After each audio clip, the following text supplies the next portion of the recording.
राम राम बहनों और भाइयों। मीरा के श्याम ब्लॉग में आप सभी भाई बहनों का स्वागत है।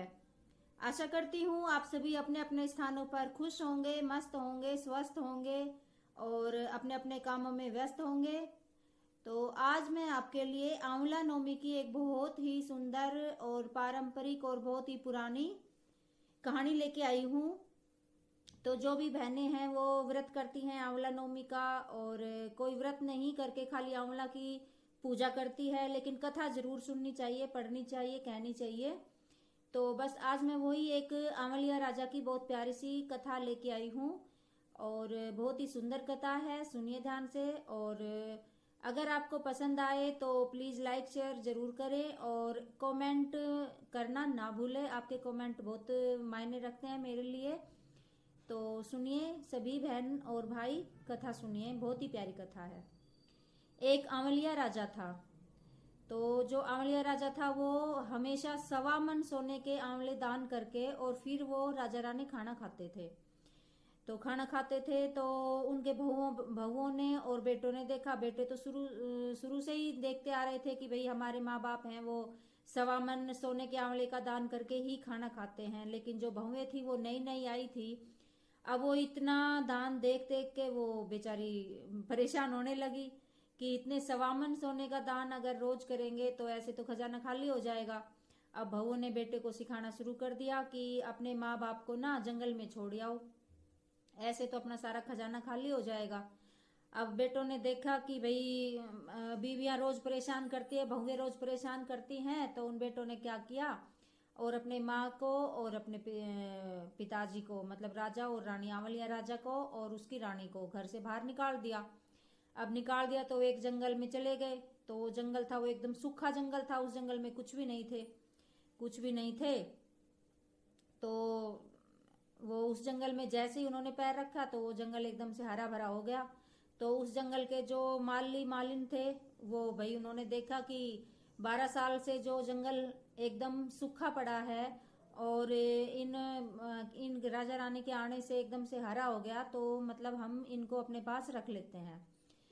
तो वो राजा और रानी, आंवलिया राजा और उसकी रानी उस उसके पास रहने लग गए, उनके पास माली मालिन के पास रहने लग गए। तो अब राजा तो भूखा था, राजा ने खाना खाया नहीं क्योंकि उसने 1.25 मन सोने का दान किया नहीं और उसने खाना खाया नहीं। तो अब बैठे बैठे उन्होंने कई दिन हो गए, तो भगवान ने सोचा कि अगर मैं इनका सत नहीं रखूंगा तो आगे मुझे कौन मानेगा।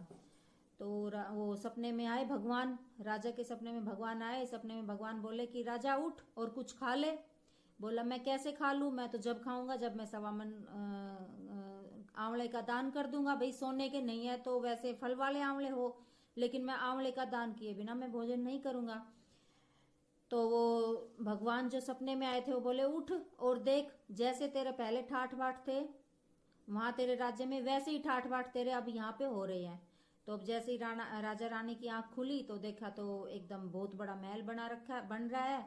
और ऐसे ही बाहर बाग बगीचे और सारी प्रजा, मतलब जैसे पहले था उसके वैसा ही हो गया वहां पे। अब राजा ने खुशी खुशी से अपने 1.25 मन सोने का दान किया और फिर भोजन जिम लिया। तो अब उधर बेटे बहुओं का क्या हाल हुआ तो वो भी सुनिए। बेटे बहू के पास जो भी धन था वो सारा चोर चुरा के ले गए और जो भी था कुछ, मतलब सब कुछ खत्म हो गया। अब भूखे मरने की नौबत आ गई। अब वो बहू परेशान करने लगी कि कुछ कमाओ कुछ कमाओ, खाना खाने के लिए भी पैसे नहीं है। अब वो घूमते घूमते घूमते घूमते दोनों चले गए वहीं उसी जंगल में। अब वो जंगल तो था नहीं, वो बहुत बड़ा राज्य बन गया था। अब वो चले गए वहां उस राज्य में देखा तो भाई वहां तो बहुत चहल पहल है और बहुत हंसी खुशी का माहौल है।